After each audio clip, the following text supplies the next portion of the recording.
jërëjëf madame honorable députée Saye Cissé laaj bi nga wax dafa jëm ci li ñu tuddee les pouvoirs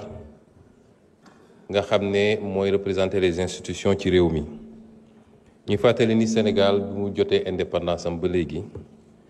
dafa taxaw ci nu ñuy fexe ba jëmmal ay pouvoir benn bu ne ñu jox ko doole li ci gën a fës muy li ñuy wax pouvoir exécutif nga xam ne moom la Sénégalais yi gën a xam ci nguur gi pouvoir législatif bi nga xam ne mooy fi ñu teew tey di assemblée ak pouvoir judiciaire bu nekk am lu ko mandargal nag donte du léppam boo jëlee pouvoir exécutif dañuy wax ki ko mandargal dëgg mooy président de la république mu ànd ci ak gouvernement bu premier ministre jiite boo ñëwee ci pouvoir législatif président assemblée nationale la bureau bi ak l'ensemble des députés boo demee nag ci pouvoir judiciaire di nga fa fekk lu mel ni conseil constitutionnel cour suprême cour des comptes ak li ñuy wax les cours et tribunaux loolu nag benn bu ne dafa am ay cër yuñ ko jox te cër boobu constitution moo ko jox moo tax débat bi léeg-léeg dañ koy biaisé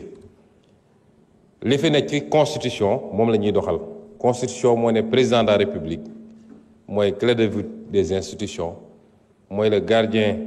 des institutions moom mooy assurer le bon fonctionnement de ces institutions mooy le chef suprême des armées mooy doxal la diplomatie et cetera et cetera moom mooy définir la politique de la nation moom moo ne premier ministre am moom mooy doxal la politique de la nation di chef de l'administration jiite gouvernement bi moom moo wax ni justice mooy atte ci turu Sénégalais yi moom moo wax ni assemblée nationale mooy voter les lois waaye assemblée nationale it mooy contrôler l'action du gouvernement loolu dafa leer nañ kon defe naa polémique mënul am ci loolu pouvoir kenn ku nekk ci ñoom premier ministre président de la république moo koy fal moo koy nommé waaye du ko jox pouvoir am constitution la jóge le premier ministre tient ses pouvoirs de la constitution et non pas de la volonté du président c'est sa nomination qui ressort de la volonté du président moo tax nit ñi suñuy wax dañuy tasaare mais premier ministre li muy liggéey est-ce que dëppoo nag li constitution wax ni lii mooy ay pouvoir am loolu moo jara xool noonu lañ koy xoolee ci justice xool ko ci assemblée nationale bi léegi nag ni constitution génnee pouvoir yooyu la créer nag les mécanismes de collaboration entre ces institutions notamment li ñuy def nii benn la ci forme collaboration est-ce que doy na mat na wala dañ ko war a mottali loolu ñëpp dëppoo nañ ni les institutions ne sont pas dressées pour le sommeil comme on dit ces institutions évoluent au gré du temps et de l'évolution des sociétés ba tax ñu jàpp ni institutions yi war na évoluer ñu ngi ciy liggéey nag président am na lu mu ciy liggéey waaye yéen ñii sax député yi xam leen ni am ngeen capacité ak sañ-sañu proposer des modifications yu war a améliorer les institutions parce que l'initiative de la loi appartient concurremment à l'Assemblée nationale et à l'exécutif bu leen ko fàtte mukk donc du affaire u exécutif kese waaye lu ñuy def la ci ubbi ko muy discussion yu yaatu consensus am na ci loo xam ne fii bi ñu fi musee njëkkee ñëw am na benn député opposition honorable Tafsir Thioye interpellé ma ci réforme yi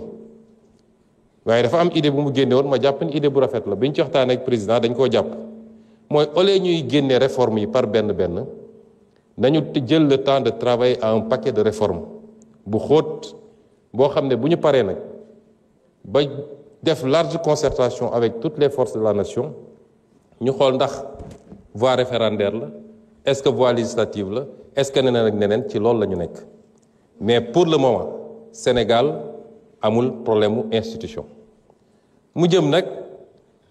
ci critique yi ñuy def ci fonctionnement institution yi dañuy wax ci justice noonu lañ ko mën a wax d'ailleurs ci assemblée nationale les lenteurs à l'assemblée nationale il faut ñu wax ci ndax def ngeen ñaata weer ba léegi règlement intérieur mënagu leen ko jël fu ne mën na am lu ñu fa gis ni waroon na mun a gën a gaaw waroon na mun a doxee neneen mais loolu beneen débat la parce que sama temps jeex na dinaa ci dellu siwaat parce que dafa am question fond dese na la 3 minutes dafa juumoon. vous avez 8 minutes dese na 3 minutes. voilà bon bu ñu waxee affaire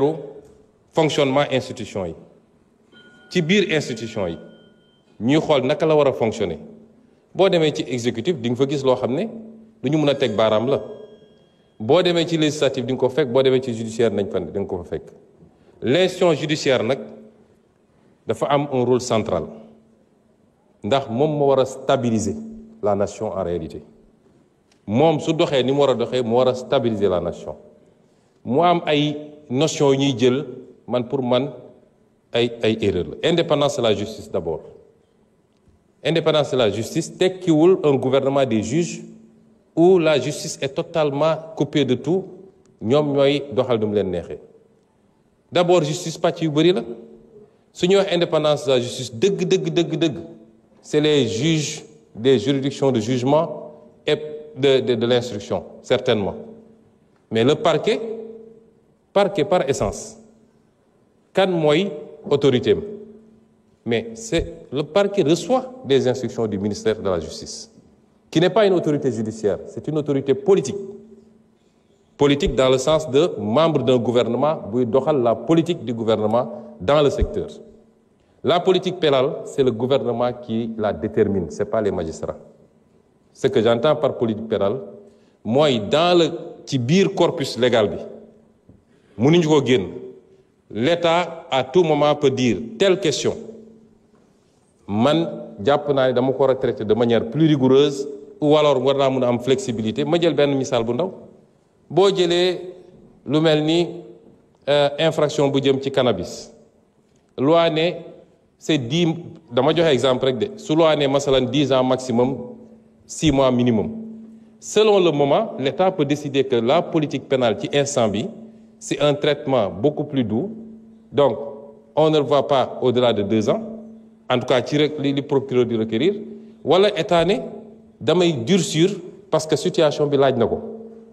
Ça, c'est la politique pénale, ça relève de l'État. Warul génn ci cadre lu loi permettre, mais l'État moo koy def. La loi dit que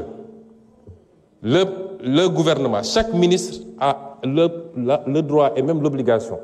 de saisir la justice sur découvrir une infraction. Et même d'instruire la justice. C'est pour des raisons de rationalité que le gouvernement yëpp dajale ko teg ko ci loxo ministre de la justice. Kon, faut amener un lien ombilical parce que l'ordre public relève de la responsabilité de l'exécutif dans un pays. Maintenant, les juridictions du jugement,